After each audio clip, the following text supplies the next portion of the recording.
What's happening, BTH? This is Chris, the general manager of the Philadelphia Athletics.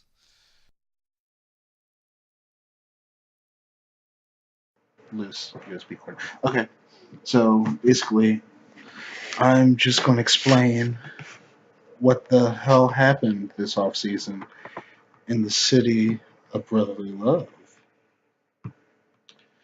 Now, last year, just to clarify, in last year's league ramblings, like right before the last sim, in a form of just asking for karma to shit on my face, I said that my semi tank could maybe go to the playoffs, and I wasn't trying to be a dick. I was being honest. I mean, I gave away my second best pitcher on waivers, and I released my 100 power, 100 gap first baseman in the middle of the season, in which I was in first place, and then my pitching. It was after getting rid of Svoboda.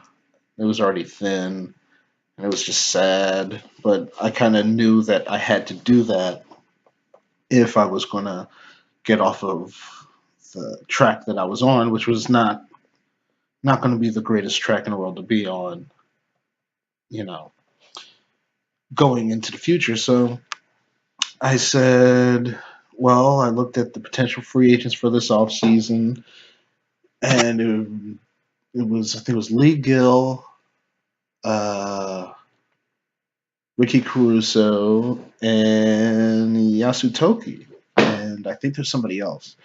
And early on in the year, I was like, at least one of those guys are going to hit free agency. I hope. I took a gamble basically to free up as much salary as possible, and then was able to sign Yasutoki. And out of the three potential names that would have hit free agency, he was the one I wanted the most out of those three because he can play second base, he can play shortstop. Although I'm not playing him at shortstop, I'm going to have to get his arm is going to have to improve, but we'll get there.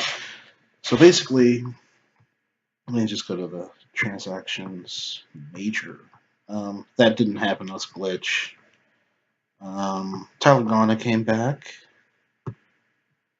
Fun fact about Tyler Garner: I think he might be the only guy in the history of BTH to sign his qualifying offer three times. He's gone to free agency three times, and he's every time he's had a qualifying offer, and every time that's what he signed for.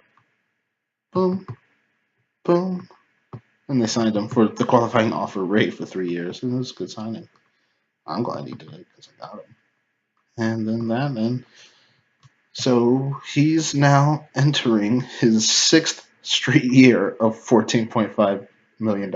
I think Tyler Garner, that's something special. He's got a hasn't quite reached the heights in Philadelphia, but Houston, I think they also have a very hitter-friendly stadium, and we don't. We have a perfectly neutral stadium, and we kind of built the team to reflect that.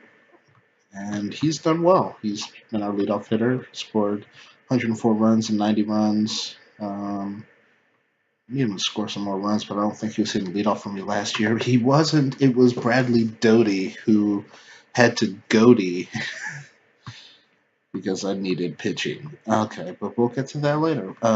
Yasutoki. I said that with a screech in my voice because it makes me so happy. Um, 6 years, 26 million, because of like 159 or something. 6 years, 159 million, which I think I had to do it, and that was kind of why I got rid of that payroll from last year so I could do something like this because I needed. I always build a team that's one star away, and if that team has a star, then they still need another star, and then somebody gets hurt, and you know, so got a little sick of that, so I said, let me get another star so that somebody to hit around Dean Stafford. Oh, Chris Paul, what just happened to you? Sorry, I got the basketball game going on, and I'm also not sober, so I'm just gonna ramble. Um, Yasutoki, he's I forgot what I was talking about. I love him though. It's Raymond Yasutoki. Um, yeah, don't know how he hasn't hit 30 homers yet. Hopefully this year will be the year. He's like in the middle, dead middle of his prime. He's only 27, so I've got him for the entire rest of his prime.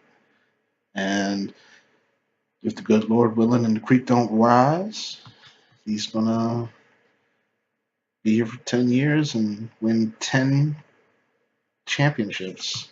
It's possible. Okay, Dion Granados or however the heck you say it. I know how I say Dion. Was it Dion? Dion Granados. I think that's it. Dion Granados. I like that. But he he was signed just in case I couldn't get a pitcher. Same thing here. That was a misclick. Same thing here. Uh, yeah, that was to build up a bullpen. And then the Bradley Doty trade. I'm going to miss him, but I think it worked out for me. Um, yeah, I think it worked out for me. I like what's happened here. I like the deal I made. I'm going to miss Bradley, but it's a shortstop. I spent a lot of time and energy to turn him into a quality shortstop, and he's now a quality shortstop in all manners. But I just signed one of the premier hitters in baseball, and so I had to trade a pitcher for a hitter, and I ended up getting Tomas Vera. And after putting some points and winter ball into it, wasn't it fall or fall league? The fall league, or whatever the hell. One of the things you send to do this under 25. I think that's the Arizona Fall League. I don't remember this moment, but now he's here and he's a quality number two starter. So yay. Um, Ryan Nevereet, he's going to be a lot of work. Like he's the type of guy that not a GM in this league wouldn't be like, oh yeah, I like him, but oh, I can see how it can go wrong. It can go wrong so easily, but if it goes right, it's like Jesus giving you a handshake. It's great. So we'll see how this goes. Lenny Garrett, throw in of sorts. I mean, he's 23. His movement's good, but he's going to need some luck and some work to get to the majors and stick.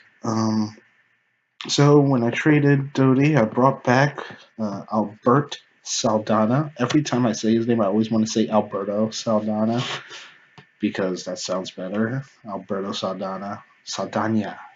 Alberto Saldana. That sounds so badass. Okay.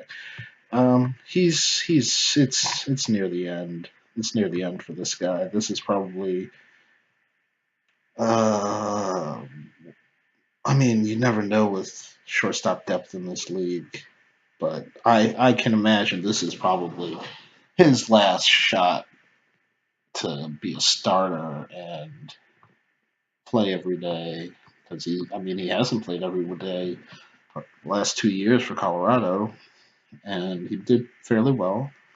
And I see that on base percentage is over .33, which is basically all I want him to do is to not embarrass himself at short and get on base for a third of his at bats. I don't care if he strikes out every other at bat. If he hits into no, well, as long as he's not hitting into double plays. If he's not hitting into double plays as well, that's important. Now that I think about it, and yeah, that's about it. Um, for Saldana. Sorry, my cat just jumped on the keyboard. Okay. Signed him. Going to convert him into a reliever. I think this may be the best bullpen I've ever had in this league, and it's really not that great. But I always trust myself to be able to put together a not terrible bullpen, and I don't think I've ever had a truly horrific bullpen. I always had at least a couple guys that had good seasons and enough depth to not. Well, last year I kind of got fucked with my starting pitching depth, but I don't. If I have a problem with starting pitching depth this year, I deserve to lose my job, or not deserve to lose my job. I just it's just what the out of the park gods would have just shit on my face because I've got and it's not like it's my starting pitching is great. Like I've definitely had better rotations, but it's better than last year, and I think I've got a shot to win the division, but nothing is guaranteed. So this was a ramble of nonsensicalness, and I'm going to talk about what I'm thinking about putting together as a lineup um, next. Okay.